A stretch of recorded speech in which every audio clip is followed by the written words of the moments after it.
Welcome to The Outlet, an OTG production. What's up, NBA fans? Welcome to another edition of The Outlet. With me, as always, Parth. What's going on, Nick? Same old Parth, ready for another one of these rankings. And today at number 21, we have the Detroit Pistons. Before we talk about the Pistons, here's a clip from last season. Nobody can do anything but tickle. We just form a fucking wall. That's all we do. All they can do is tip us. This is one of my favorite sound bites of the year. This is hilarious. Yeah, this might be the best audio, maybe the best coaching of the season right there. Nice job, Van Gundy. Yeah, I know we did OTG awards, and this should have been one of the sound bites that we should have chose. But there were a lot of sound bites, a lot of good sound bites this past season, and this was definitely one of them. Just consider this an honorable mention right now. Right. But let's get into the ranking. Do you think this is a fair ranking for the Pistons? I think it is a fair ranking. They have a lot of turnover, so not sure how things will work out for the Pistons. They also lost Greg Monroe, I should say. So it'll be interesting to see how this team turns out. But Stan Van Gundy does have the type of players that he wants now. So I think conservatively, where they're coming in at is a good ranking for them. Yeah, I think this is a realistic spot. I mean, I don't see them getting much higher or much lower than this spot. They have some nice players coming back. Like you said, Van Gundy gets some guys that he actually likes to run his system. So maybe that can help out. That'll help them out. So 21 seems fair for me. But let's talk about key returners. Andre Drummond, Reggie Jackson, Caldwell Pope, Jody Meeks. We got Jennings coming off a torn Achilles. Who do you think is going to need to have a big season? It definitely has to be Andre Drummond. He's probably their best player right now, and definitely the player with the most upside. He could be the 2009 Dwight Howard for this Detroit Pistons team. So definitely him. And then Reggie Jackson, I feel like, has to prove that. I know he got paid big time money this offseason, so he'll have to live up to that deal. Yeah, Drummond is huge, literally and figuratively, just because they need him to have a big season. He's a big body in the paint. And I like Reggie Jackson too, like the pick of Reggie Jackson too, because they invested a lot of money in him. They're going to need him to live up to that contract and see if he can do it. He played well at the end of last season, but now he has to do it for a full 82 games. Right. I really think that this team, I think Stan Van will end up coaching this team similar to the one he coached in Orlando when they made the finals. The only thing is, though, that this team doesn't have that many shooters like the one like Orlando did, because I know they worked the ball into Dwight, and then whenever Howard would get doubled, they just kick it out for threes. So they had like Rashard Lewis, who could hit threes, Jameer Nelson, who could hit threes, JJ Redick. Right, Courtney Lee, who could hit threes, JJ Redick, like you just mentioned. So I think they have Jody Meeks, who's definitely a knockdown shooter.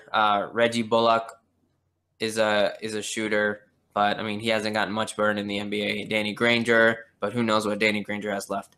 Yeah, that knee scares me. So a KCP can shoot it sometimes, but I think that team, the Orlando team, had playmakers in just about in majority of their positions. This team, I think, still lacks that, but I think going forward, Detroit will end up looking like Orlando did in 2009. Yeah, I think that's what Van Gundy's going for. Like you said, these aren't as consistent as the shooters in Orlando, but maybe Ilian Silva can step up. That's a nice stretch forward to put with Drummond. They need Caldwell Pope to get a lot more consistent. He shows flashes, but he doesn't always perform at the highest level all the time. Right, but none of this matters if Andre Drummond can't realize his potential. Yeah, true. He's a monster. He's the one that needs to have a big season and improve. And they pretty much showed him a lot, saying they're going to invest in him, letting Greg Monroe go and keeping Andre Drummond. So he's their man. But let's talk about offseason moves. What moves do you like? I do like getting they drafted Stanley Johnson, which was kind of a shock to most people with Justice Winslow still on the board, but Stanley Johnson was awesome in the summer league. And I know people have questions about his shot and his release, but it looked good to me. I mean, he was knocking him down. It wasn't getting blocked. Of course, this is summer league, but I think Stanley Johnson by the end of the season will be their starting three. Yeah, he showed a lot in summer league. I really liked his game. I didn't really mind the pick. I know he has a lot of potential. There were some question marks, but the potential's all there. I know he has some comparison to maybe like Jimmy Butler, which would be a nice find for the Pistons. Yeah, Jimmy Butler comparison is definitely high regard for Stanley Johnson. Yeah. But I mean, I heard he can come in, he should be able to defend at a high level right away, which is something I think the Pistons could use. Another move, I mean, I mentioned Ilyasova before. I think that's a nice move to help space the floor a little bit. They signed Steve Blake too. I traded for Steve Blake, who I think is a nice veteran presence to have off the bench for that second unit. I know we talked about him on the Portland podcast and how they're going to miss him this season. Right. He definitely brings that stability. I know they have Spencer Dinwiddie returning, and I'm a big Spencer Dinwiddie fan just because he loves Dragon Ball Z. And Spencer, if you listen to this, golden hair Vegeta is definitely better than blue hair Vegeta. Just throwing that out there. What moves did you not like from the Pistons this summer? Well, I think losing someone like Greg Monroe always hurts. I know the Pistons are trying to move into a different direction where Andre Drummond is the lone man in the middle, but losing someone like Greg Monroe, who's going to add a lot of value to the Milwaukee Bucks, I think is always a tough loss. Yeah, it's always tough to lose a player like that for nothing. You know, maybe they should have tried to move him at the deadline. I mean, they maybe could have squeezed into the 8C as a possibility at the end of the season, but is it worth it to lose a player like Monroe for nothing? Right. And I also wrote about some of the worst signings this offseason, in my opinion. And two of the four were Detroit Pistons signings. Reggie Jackson, I think his deal, which John Wall did not like at all, because I think Reggie Jackson is now getting paid more than John Wall, and there's no comparison there as of yet. John Wall is clearly the better player and more accomplished. So I know that deal, if Reggie Jackson can develop into a top 10 point guard, would be a steal for Detroit. But either way, Reggie Jackson, congrats on your deal. And then Aaron Baines, who they picked up from the San Antonio Spurs. I think it was 3 years, $20 million, if I recall. It's something along those lines. But there could have been they could have gotten another player similar to a Brandon Wright or a Ed Davis, who got similar deals but have done more in the league, and I think would add more value to Detroit than Aaron Baines does. And probably have more versatile games. Bain doesn't really do that much. He's a good defender. He's a big body. He can work in the paint. And he got destroyed in the playoffs by Blake Griffin.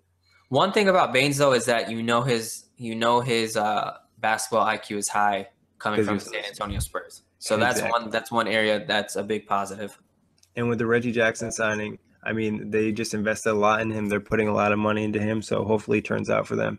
He has some potential to be a good player, but he also could sag down because he's had some character issues, I would say, especially complaining so much about at his end of the tenure in OKC. Right. So what do you think will happen with Brandon Jennings going forward? I mean, they tried to move Jennings a few times at the deadline last year while he was injured. I think he's expiring this season, so maybe they'll let him come back and see if he's healthy, or maybe they'll try to move him. I'm not really sure.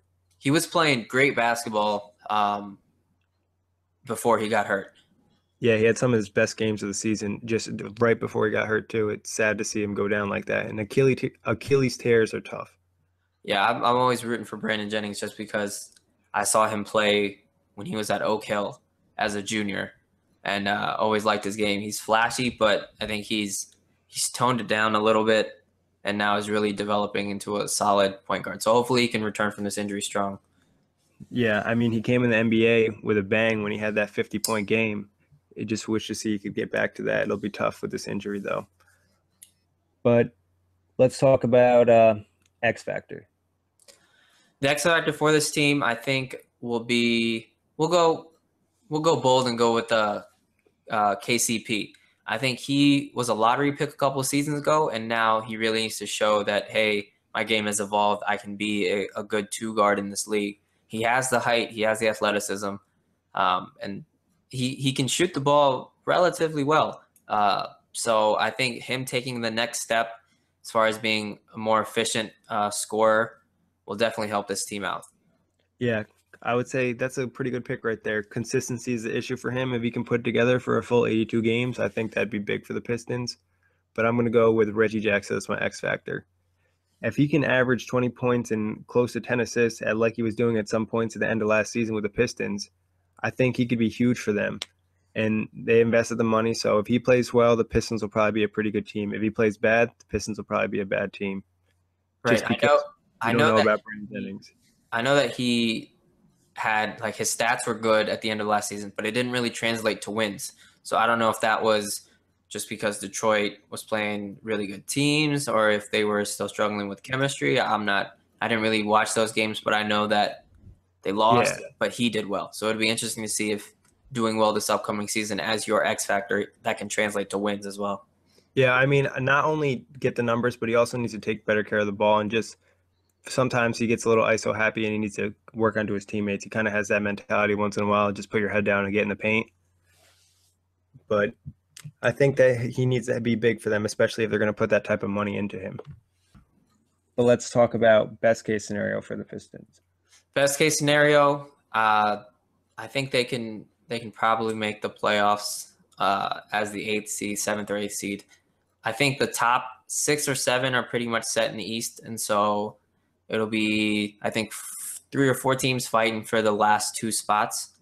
And so I think Detroit can definitely be one of those teams. But I would hate to see them not challenge because they do have a solid core. They do have good players. So best case would definitely be playoffs.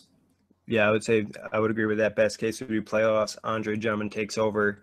He really becomes a dominant presence in the paint. Reggie Jackson has a good season. KCP is consistent all year, and the Pistons look good going forward. I'd say that's best case. What would you say worst case scenario? They stay in the playoff race for a majority of the regular season, and then towards the end, they kind of fall off and end up just missing the playoffs. I think they do have their 2016 first round pick, and so if it's going to be in the lottery, you want it to be high in the lottery and not 13th, 14th. So I think not making the playoffs, but also not getting a lottery pick. I think being in that no man's land of NBA mediocrity would be the worst case scenario for the Detroit Pistons. Yeah, that's usually the worst case when you get in the lottery, but you get one of the bottom picks. So I'll agree with that. And then I'll say the players don't take strides. Andre Drummond doesn't take that next step. Reggie Jackson looks like a terrible investment, and you don't make the playoffs and get a bad pick. That's probably worst case scenario right there. So let's go on to the truth. So for the truth, for the Detroit Pistons, we decided to go with the dice. And now this is why we're going with the dice. So this offseason, Stan Van Gundy made an interesting trade with Phoenix to acquire Marcus Morris, as Phoenix was trying to clean house for LaMarcus Aldridge. And so immediately I was thinking, hey, what if they're rolling the dice on Marcus Morris just to buy low on Markieff later on? Because they're twins. They don't work well when they're not with each other. And wouldn't you know it, Markieff now wants out of Phoenix. So maybe Detroit is Markieff's number one destination. And now with the leverage that Markieff possesses, maybe he tries to make a power play to get himself to Detroit. And Markieff is on an excellent contract. I think the next 4 seasons he makes under $9 million. And with that new salary cap, that will be an insanely friendly deal. He'll be extremely underpaid. Yeah, that deal alone is gold. Markieff's a good player himself, but that deal alone just makes him so valuable. But he does have the leverage, and who knows? I've seen crazy things happen in the NBA. So if Stan Van organized this by rolling the dice on Marcus Morris, that man is a genius. And you heard it here first. Now let's get into League Pass. Are you going to watch the Pistons this year? The Pistons don't have any nationally televised games, so I won't be watching them on ESPN or TNT. But I think Andre Drummond and Reggie Jackson are enough of a combo to make me tune into the Pistons. I don't think I'll watch a lot of games, but maybe like 3 or 4 throughout the season on League Pass. I think Andre Drummond and Reggie Jackson are definitely worth that, at least. Yeah, I'll definitely check out Drummond and see how Jackson does this season. I also like those two in FanDuel sometimes when they're at the right price. But would you rather – go ahead. Were they big players for you last year in FanDuel? Reggie Jackson, when he got traded to from OKC, he really had some great games, and he was at a good price, especially when he first started off. So he was someone I liked. Andre Drummond or Greg Monroe, because I think one of them missed a lot of time last year, so I was just flip-flopping whoever was really healthy at the time. But I definitely like the Pistons for some players that they have because you can get some pretty good value. It's just consistency is an issue with the team in general. Parth, would you rather watch the Pistons or Suits? You know, I used to really like Suits until it sucked. So I remember watching the first 2 seasons of Suits. I really enjoyed it, and then just went downhill from there for me. So I'm definitely will never watch Suits again. So the Pistons are definitely my winner there. I think that's a fair assessment of Suits. I'd probably agree with that. They started off really good, and now it's just been downhill. Yeah. Not worth watching. Not worth my time. Exactly. All right. Thank you guys for listening. And the hint for our next team is they might be the most dysfunctional franchise in the NBA.